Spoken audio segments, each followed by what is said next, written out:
तो स्वागत है आपका पाठशाला में। आज हम कंप्लीट करने वाले हॉरिजॉन्टल प्रोजेक्टाइल मोशन। ये डेरिवेशन आपके बुक में नहीं है, बट इसमें से क्वेश्चन बनाते हैं। ये जो एक क्वेश्चन है ना, जिसको आपने करने का ट्राई किया होगा, सोल्यूशन नहीं आया होगा, ये वही है, hiker stand on the edge. इसको जो हम सॉल्व करते हैं, इसे हम हॉरिजॉन्टल प्रोजेक्टाइल मोशन के मतलब तरीके से सॉल्व करते हैं। अब हमने ऑलरेडी हॉरिजॉन्टल प्रोजेक्टाइल मोशन को देख लिया था, बहुत बढ़िया से स्टडी भी किया था एक ग्राफ को बना के। ये हमारा क्या था, हॉरिजॉन्टल प्रोजेक्टाइल मोशन का था, जो हमने स्टार्टिंग वीडियोस में कंप्लीट कर लिया है।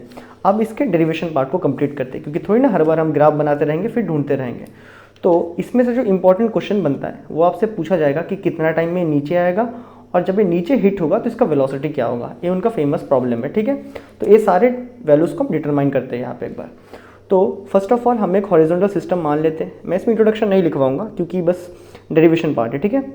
तो ये हमारा मान लेते हैं कि एक सिस्टम है कुछ, एक बंदा वर्टिकल में यहाँ पे खड़ा है, एक क्लिफ के ऊपर या बिल्डिंग के ऊपर खड़ा है। डन। उसने क्या किया, उसने इनिशियली इस बॉल को कुछ u वेलोसिटी के साथ फेंका। इंपॉर्टेंट बात, इसने इनिशियली u वेलोसिटी के साथ इसको फेंका। तो जब उसने फेंका, इसका वर्टिकल वेलोसिटी कितना, उसके हाथ में ही था ना। जब हाथ से रिलीज हुआ होगा तब उसका वर्टिकल देखो, वर्टिकल हॉरिजॉन्टल सामने की तरफ का वेलोसिटी कुछ था इसका। डन है। u एट था, एक इसमें था, ये आपका इनिशियली x में ही उसने फेंका, ऐसे ही जस्ट फेंक दिया।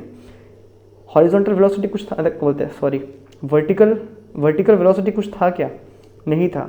इनिशियली आपका वर्टिकल वेलोसिटी कितना था, 0 था, क्योंकि उसने उसमें उस तरफ तो दिया ही नहीं ना। लेकिन इनिशियली उसने किस में दिया था, इनिशियली उसने हॉरिजॉन्टली फेंका, लेकिन थोड़ा देर के बाद ऐसे करके कुछ गिरा यहाँ पे। अब हमें पता है हॉरिजॉन्टल डायरेक्शन में एक्सीलरेशन नहीं लगता है। अगर हॉरिजॉन्टल में आपका एक्सीलरेशन नहीं लगता है तो उसने जिस वेलोसिटी से हॉरिजॉन्टली उस तरफ यहाँ पे फेंका था, उतने ही वेलोसिटी के साथ क्या यहाँ पे आने वाला है, आया ना, उतने ही वेलोसिटी के साथ यहाँ भी आएगा। दैट इज ux क्या रहेगा आपका फाइनल जो वेलोसिटी रहेगा जब वो यहाँ पे स्ट्राइक करेगा, किसमें, हॉरिजॉन्टल में। यहाँ तक बातें क्लियर। लेकिन ये फिर भी नीचे तो आने वाला है। अब देखो, अभी कोई बंदा अगर बिल्डिंग के ऊपर चढ़ा है ना, तो उसे पता होगा वो कितना हाइट में चढ़ा है। डन। तो आपको हाइट हमेशा गिवन दिया होगा, एक क्वांटिटी दिया ही होगा गिवन, वो है हाइट। क्योंकि अगर कोई बिल्डिंग में चल रहा है या फिर कोई पहाड़ में चढ़ रहा है तो उसको पता होता है कि वो कितना हाइट में चढ़ा है। अब ये बातें क्लियर है। अब इस केस में यहाँ पे जब गिरेगा, जब ये पार्टिकल को यहाँ पे u वेलोसिटी से फेंका ओनली इन फॉरवर्ड डायरेक्शन, नीचे में कोई वेलोसिटी नहीं दिया, लेकिन ये वेलोसिटी नीचे गेन किया। क्यों गेन किया, ग्रेविटी इसको हेल्प कर रहा था। जैसे आप कोई चीज़ को यहाँ रख दोगे 0 में, छोड़ दोगे, ग्रेविटी इसको वेलोसिटी गेन करवाएगा। 0 से क्या करवाएगा, इसका वेलोसिटी को धीरे धीरे बढ़वाएगा ना। ऐसे धीरे धीरे इसके वेलोसिटी को इंक्रीज करते रहेगा। आइडिया मिला। ऐसे धीरे धीरे क्या करेगा, इसके वेलोसिटी को इंक्रीज करते रहेगा। Done.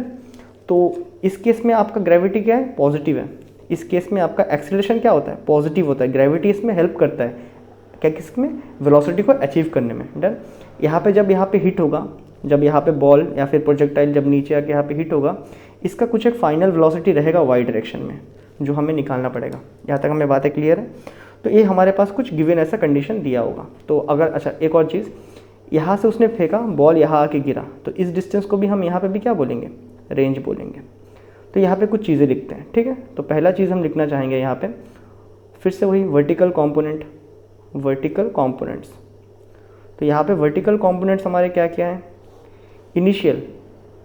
Initial velocity at y कितना था, very important, 0। Acceleration at y कितना होता है, इस केस में पॉजिटिव g, क्योंकि g ग्रेविटी इस केस में हेल्प कर रहा है 0 से वेलोसिटी को बढ़ाने में, अचीव करने में, घटा नहीं रहा है पिछली बार के जैसा। और एक क्या चीज़ है, final velocity, final vertical velocity, वो हमें नहीं पता। और एक चीज़ अगर हम लिखना चाहें, डिस्प्लेसमेंट इन वर्टिकल, ये कितना है, हाइट है। ये हमें हमेशा गिवन दिया होगा। अगर कोई बिल्डिंग पे चढ़ रहा है तो उसको पता होगा कितना फ्लोर या कितना मीटर का बिल्डिंग में चढ़ा है। कोई पहाड़ में चढ़ रहा है तब भी उसको पता होता है कितना हाइट में वो चढ़ा है। यहाँ तक बातें क्लियर।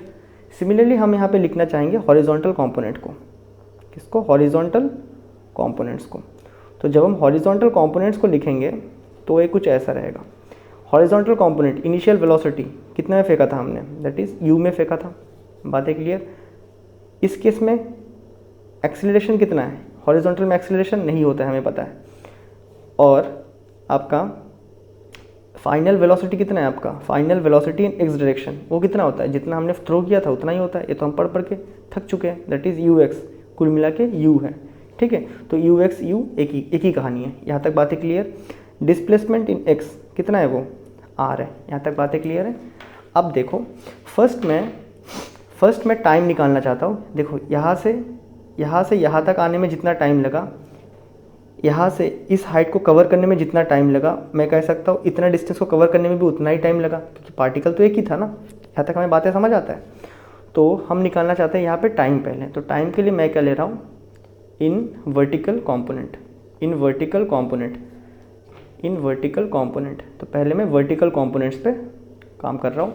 तो वर्टिकल कॉम्पोनेंट में अगर मैं लिखूँ s is equal to ut plus half of at square, तो that is s at y is equal to initial velocity at y into that is the time required, time of flight ut plus half of acceleration and y and t square. ये मैंने लिख दिया। यहाँ तक बातें clear है, एकदम crystal clear. Displacement in y कितना है हमारे पास, displacement in y s at y कितना है, h है ना। टाइम ऑफ फ्लाइट यहाँ से यहाँ आया, कितना डिस्प्लेस किया y में, दैट इज h। तो h is equal to height of the tower या क्लिफ कुछ भी। इनिशियल वेलोसिटी एट y कितना था, 0 इंटू टी, टर्म हटा पूरा, 0 के साथ मल्टीप्लाई चली गया। Half of acceleration in y इस बार क्या कर रहा है, एक्सीलरेट क्या कर रहा है, पॉजिटिव में कर रहा है। 0 से एक्सीलरेशन को बढ़ा रहा है, 0 से 2, देखो 0 है तो 1 सेकंड बाद कितना हो जाएगा, 9.8 मीटर पर सेकंड। 1 सेकंड बाद, 2 सेकंड बाद 9.8 मीटर पर सेकंड इंटू 2, ये तो हमें समझ आता है ना। और साथ में टाइम ऑफ फ्लाइट का स्क्वायर, ये बातें क्लियर है। तो h is equal to atom 0 क्या बचेगा, half of g t square. तो यहाँ पे cross multiply, that is 2h upon a g नीचे इज इक्वल टू आपका t स्क्वायर। और थोड़ा सा सॉल्व कर लेंगे, that is t is equal to under root 2h upon g। ये होता है आपका टाइम पीरियड या फिर टाइम ऑफ फ्लाइट, जब ये यहाँ पे स्ट्राइक करेगा। ये हमने एक क्वांटिटी निकाल लिया। अब हम निकालना चाहते हैं रेंज। क्या निकालना चाहते हैं, रेंज। डन। ये हमने टाइम तो निकाल लिया, टाइम ऑफ फ्लाइट कितना रहेगा। अब निकालना चाहते हैं रेंज, वो भी किस में, हॉरिजॉन्टल प्रोजेक्टाइल में। तो जब हम रेंज निकालना चाहते हैं, यहाँ पे हाइट गिवन था, उससे हमने टाइम ऑफ पीरियड क्या बोलते हैं, टाइम ऑफ फ्लाइट निकाला। अब रेंज निकालना चाहते हैं, that is again s is equal to ut plus half of at square, but in horizontal. s is equal to ux into time of flight plus half of acceleration at x into t square. Acceleration in x 0, तो पूरा term 0 के साथ multiply किया तो पूरा term 0 हो जाएगा। ये बातें क्लियर है। तो हमारे पास s at x that is range कितना बचता है, u एट x क्या था, हमने जिस वेलोसिटी से फेंका था, इंटू साथ में t कितना है हमारे पास, t तो हमारे पास आ चुका है ना, कितना है, under root 2h upon g। तो आपका रेंज का फॉर्मूला इस कंडीशन में हॉरिजॉन्टल प्रोजेक्टाइल में बनता है u under root 2h upon g। ये टर्म हो गया। अब हमें निकालना है फाइनल वेलोसिटी। ठीक है, फाइनल वेलोसिटी यहाँ पे कितना होगा, यहाँ पे जो भी फाइनल वेलोसिटी होगा, यहाँ पे एंगल कितना दिख रहा है, ग्रेविटी हमेशा नीचे की तरफ, ये आगे जा रहा है, तो यहाँ पे एंगल कितना होता है, 90 डिग्री। आप अगर रिजल्टेंट फॉर्मूला लिखते हो v net in terms of parallelogram, तो पैरेललोग्राम में क्या हो जाएगा, that is v x square plus v y square plus 2vx vy cos 90 का वैल्यू 0, तो पूरा टर्म 0 हो जाएगा, खाली रूट के अंदर यही टर्म बच जाएगा। ठीक है, वी नेट इजिकल टू क्या था, a square plus b under root a square plus B square 2ab cos theta. यहाँ पे a मान लो vx है, b मान लो vy है, बातें क्लियर है। लेकिन थीटा कितना है, cos 90 है, cos 90 का वैल्यू 0, तो वी नेट कितना रहेगा, खाली vx square plus vy square. vx का वैल्यू फाइनली उतना ही होगा जितना यहाँ पे थ्रो किया होगा, बट vy कितना होगा, तो हम यहाँ पे फाइनल वेलोसिटी vy निकालना चाहते हैं। vy निकालने के लिए हम सिंपल फॉर्मूला इसे यूज़ करेंगे, that is v is equal to u plus a t, इसे यूज़ कर सकते हैं ना, v square minus a square is equal to 2as, इसे यूज़ करते हैं। ठीक है, कितना, v square final velocity at y v square minus initial velocity at y का square is equal to 2 acceleration positive g into s कितना है यहाँ पे h। ये बातें क्लियर, तो यहाँ से निकाल सकते हैं हम।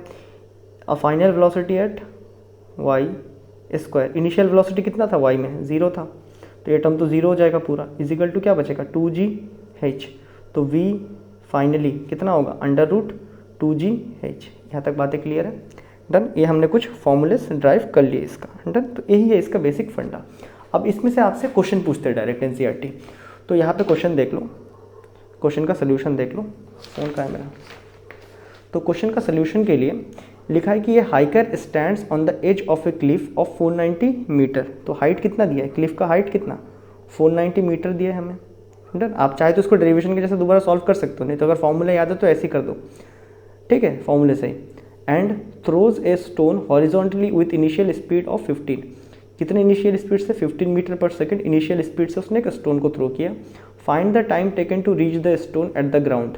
तो टाइम टेकन पूछा है, इस फॉर्मूले को डायरेक्ट यूज़ करो, T is equal to √2h upon g। Done. That is 2 into h कितना है हम पे 490 बराबर अपॉन g कितने लेने बोला है 9.8। सॉल्व करते फटाफट इसको। सो 2 इंटू 490 डिवाइडेड बाई 9.8, 100 आ रहा है, दैट इज़ √100। तो √100 मतलब कितना 10। तो 10 सेकंड लगेगा इसको नीचे पहुंचने में, ये बात हमने कर लिया। फिर पूछ रहा है, टाइम निकाल दिया, and speed at which it strikes the ground. Speed बताओ कितनी स्पीड के साथ है ग्राउंड को स्ट्राइक करने वाला है। तो ये जो स्पीड होगा इसमें x का कॉम्पोनेंट भी होगा, y का कॉम्पोनेंट भी होगा। तो पहले y कॉम्पोनेंट निकालो, फाइनली y निकालो, vy। तो फाइनल vy कितना होता है हमारे पास, ये हमने फॉर्मूला निकाला, दैट इज़ 2 इंटू जी कितना है हमारे पास 9.8 इंटू h कितना, अच्छा इस केस में h कितना है 490। डन। तो इसको निकाल लेते हैं, v एट y कितना आता है देख लेते हैं। तो 2 इंटू 9.8 इंटू 490, ये कुछ आया, इसका रूट ले लेते हैं फटाफट। तो इसका 9604 का रूट, 9604 का रूट कितना आ रहा है आपका 9604 का रूट लेंगे तो 98 मीटर पर सेकंड आ रहा है वर्टिकल में, वाई डायरेक्शन में। तो रिजल्टेंट कितना होगा, दैट इज़ वाई में कितना लग रहा होगा आपका 98 मीटर पर सेकंड। एक्स में कितना लग रहा था, इसने जितने के साथ फेंका था दैट इज़ 15 मीटर पर सेकंड। रिजल्टेंट कहाँ बनेगा, ऐसा कुछ बीच में बनेगा। डन ना, ऐसे तो पैराग्राम बना के हमें करने आता है, ठीक है ना। तो बीच में कुछ बनेगा ऐसा रिजल्टेंट बीच में। तो इसको डायरेक्टली देखो, ये बहुत ही बड़े क्वांटिटीज़ है, 98 बहुत बड़ा क्वांटिटी है, मतलब उसको ग्राफ पेपर में कहाँ ही प्लॉट करोगे। तो इसके लिए एनालिटिकल फॉर्मूला लगवाओ, that is V net is equal to क्या आ जाएगा √90 डिग्री में है, that is a square plus B square. A square कितना है आपका 98 स्क्वायर प्लस बी स्क्वायर मतलब 15 का square plus 298 into 15 into cos 90। Cos 90 का वैल्यू 0, तो पूरा टर्म कितना, कॉस 90 का वैल्यू 0 इंटू समथिंग, पूरा टर्म 0 होने वाला है। तो वी नेट आप पे क्या बचेगा खाली √98 का स्क्वायर प्लस 15 का स्क्वायर। इसे सॉल्व कर लेते फटाफट,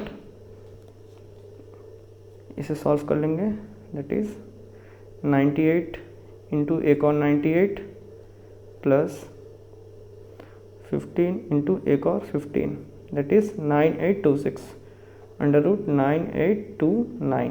इसका रूट लेना है हमें अभी √9829। तो हमारे पास कितना वेलोसिटी 99.1 मीटर पर सेकंड, इतना वेलोसिटी के साथ वो ग्राउंड को स्ट्राइक करने वाला है।